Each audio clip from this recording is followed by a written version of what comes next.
Hello and good morning, everybody. And this is the first class in economics, class 12, the commerce stream. And the lesson number one, India in economy on the eve of the independence. And in this lesson, the first topic we're going to deal with the condition of India during the colonial period. We all know that the Britishers, which were primary traders, came to India for trade. But due to the misadministration of the rulers here and continuous fighting and quarrel among themselves, they first of all captured Bengal and then the rest of the country. They ruled the country for about 200 years, and in these 200 years, they looted the country, they parceled the country in pieces, and they also demolished all the structure which were present before. तो कहने का ये मतलब है कि britisher जब भारत में आए तो उन्होंने यहाँ पे एक समृद्ध व्यापार देखा जिसमें कॉटन, सिल्क, स्पाइसेस ये मेन एक्सपोर्ट इंडिया के हुए करते थे और यूरोपियन और एशियन वेस्ट एशियन मार्केट से इंडिया में करेंसी आती थी गोल्ड एंड सिल्वर के माध्यम। India was a top most economy eight that time in the world and it was a very rich country at that time, but the Britishers, they were very much jealous of India's development and they started to capture India and use it for their own needs and benefit. In this way we come to know that they exploited India for their own benefit. Then we are going to discuss how they exploited India.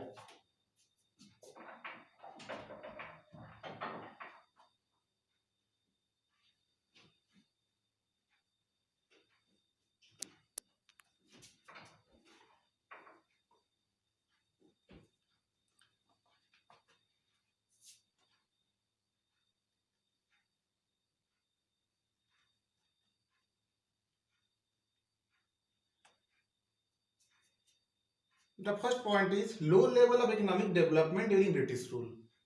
The Britishers demolished all the structures, the weavers who produced the fine clothes, they were left with no production. They restricted the trade to the mayor producing the raw materials for the British market and the supplier of raw material like cotton and iron ore for the British industries. Therefore, the level of economic development during British rule in India was very low. तो कहने का मतलब है कि British ने शोषण किया यहाँ की इंडस्ट्री जो पहले स्थापित थी, हमारे बुनकर जो सबसे अच्छा कपड़ा बनाते थे उनको पहले रॉ मटेरियल को डिवाइड किया, उन पे रूल किया कैप्चर करके जगह को और उनको अपना गुलाम बना लिया. The Indian industries were demolished and India was only a supplier of raw material for the British industries in England. तो इस तरह से भारत जो एक बहुत अच्छा एक्सपोर्टर था फिनिश्ड गुड्स का, चाहे कपड़े हों, स्पाइसेस हों, जो भी, वो मात्र एक एक्सपोर्टर रह गया किस मामले में, रॉ मटेरियल का, जिसका प्राइस बहुत ही कम होता है आज के युग में. देन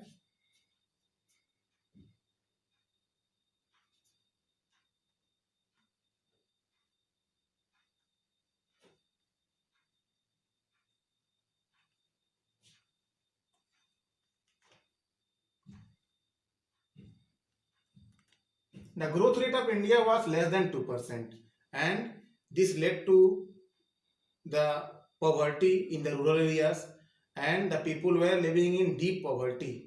तो ग्रोथ रेट का बहुत ही कम होना ये बात का सूचक था कि भारत जो पहले एक समृद्ध देश था वो धीरे धीरे ब्रिटिश कॉलोनी बनने के साथ ही एक गरीब देश बन गया और यहाँ की जो विकसित अर्थव्यवस्था थी पूरी तरह से ढांचा उसका चरमरा गया और यहाँ के लोग गरीबी में जीने लगे. Then the next thing is agricultural sector.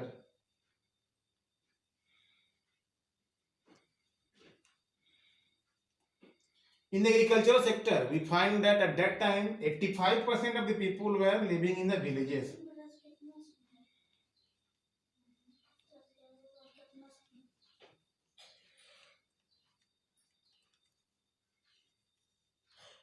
Eighty-five percent of people lived in villages and the villages were crowded.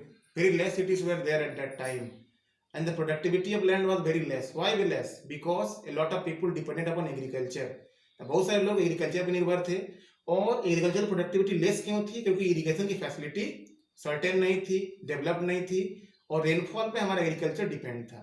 ऐसा आज भी बहुत जगह हमारे देश में सिंचित क्षेत्र बहुत कम है और एग्रीकल्चर मानसून का गैम्बल है। इसी तरह पहले सिंचाई के क्षेत्र बहुत ही सीमित हुआ करते थे और एग्रीकल्चर बहुत ही घाटे का सौदा हुआ करता था। Therefore the overall growth rate of India और per capita income increase were very less at that time.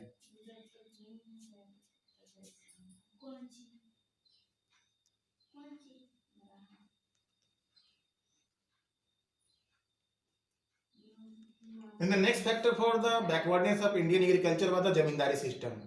The zamindars exploited the tenants, and the tenants were never the owner of the field.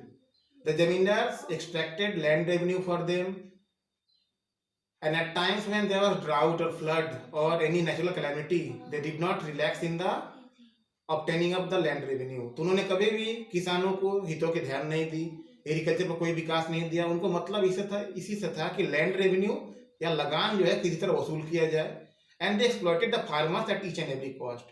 Therefore, due to this zamindari system, the agriculture in India was very backward and the development was very far lagging behind. The mass of the people who were living, they were living in poverty and misery.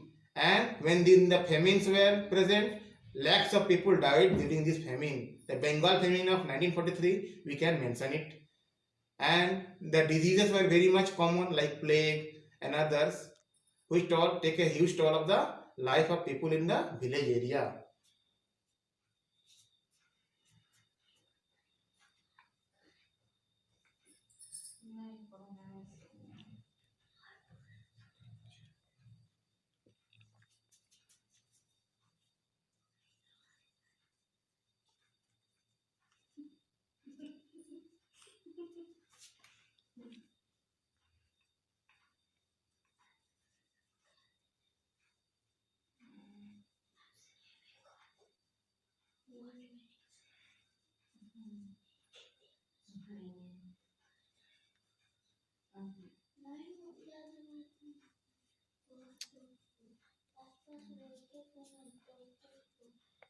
The British developed only those sectors of the agriculture or commercialized agriculture, only those sectors which were for their needs, like tea, jute, tobacco. They were interested in these crops, and sugarcane, because these crops were raw material and they can process it in their factories to procure the supplies in the markets of Europe, Africa, America and others, and to earn much more money. Therefore, they commercialized agriculture for supplying raw material to the industries in Britain, and their only motive was to get more and more wealth from the commercialization of agriculture. They did nothing for the benefit of the farmers or development of agriculture in India.